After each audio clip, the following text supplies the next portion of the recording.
But first tonight, you know we are about to enter an election campaign when the Prime Minister dons his cricket outfit for the cameras. There he is, all suited up in white, posing alongside Olympic breakdancer Rachel Raygun Gunn. Remember her? All for an annual backyard charity cricket match at Kirribilli House. Once again, there's Albo with his dog, moonlighting as the everyday man.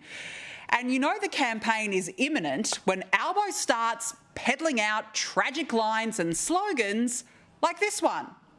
There is no opposition health policy, they just said on Saturday in something that it was sincere as a fake tan, said that he'd match it. Well, it'll fade away, just like a fake tan does. Geez, it makes a lot of sense, doesn't it? And for the record, there is nothing wrong with fake tan. But the bizarre optics have started and we aren't even in campaign proper yet. If this is Labor's new strategy of Kamala Harris-esque word vomit and jargon, it's going to make for an exhaustive campaign. And it seems as though this is not the only strategy being adopted by Labor, because it's become increasingly obvious when the Prime Minister has had enough of serious and important questions by reporters, the strategy is to snap and avoid. He seems to be only comfortable and at ease when he is talking about Peter Dutton. Now, as we know, the polls are bad for Albo. And as he and his policies get more desperate, he gets more angry. The Prime Minister was today spruiking his $8.5 billion Medicare pledge, pretending like Dutton has not pledged the exact same policy, and was asked a genuine question: who's paying for it? But Albo doesn't want a bar of it. The economists are saying that this pre-election spending is going to be paid for by taxpayers paying in the form of bracket creep. What this is an investment. Peter, I'm not sure we have an answer on bracket creep there. Is bracket creep a problem that you'll seek to address through more income tax cuts in the next term, or should Australians expect with respect, Paul, I did answer the question. It mightn't be the one that you'd like, but I did answer the question.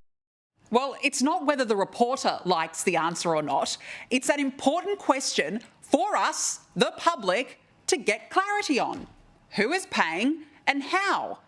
And this is important because, according to the Australian Financial Review, Albo has overseen the biggest spending increase for a first-term government since Gough Whitlam in the 1970s.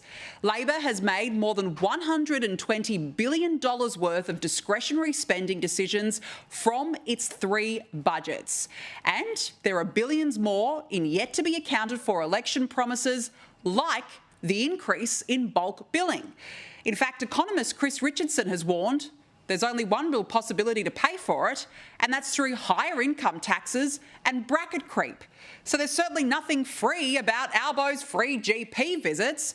He's on a spending bonanza with our money, and the contempt he shows when he snaps at the very question of it tells you everything you need to know about this Prime Minister. He will do and say anything to win, but not when he's asked about it. Then, of course, at the weekend, 3 Chinese warships took part in live fire drills off the east coast. This is serious because we're talking about lives at stake as passenger jets were rerouted. And again, guess what? Albo didn't want a bar of it.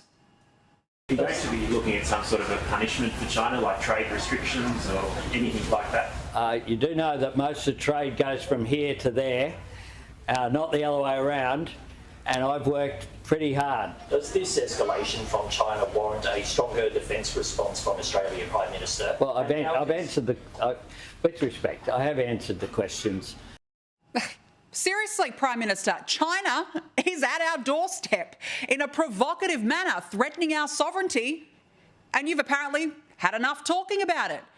Beijing would lap it up because his silence is what China wants from Australia's handsome boy. And it happened again last week when he was asked about the timing of the election. Gather round in the election, they might coincide. It's so boring. It's so boring. The questions. No, gather round's fantastic. Just one of the initiatives. What's boring is questions about election timing. And Because you ask it, I've been asked it for a year. Yep, doesn't want to know about that either. And on his quasi-New Year election campaign, it happened again. That's not our slogan. Good try. Is there a one-word slogan, one-sentence slogan you would use? I mean, We're using. We've done this with backdrops.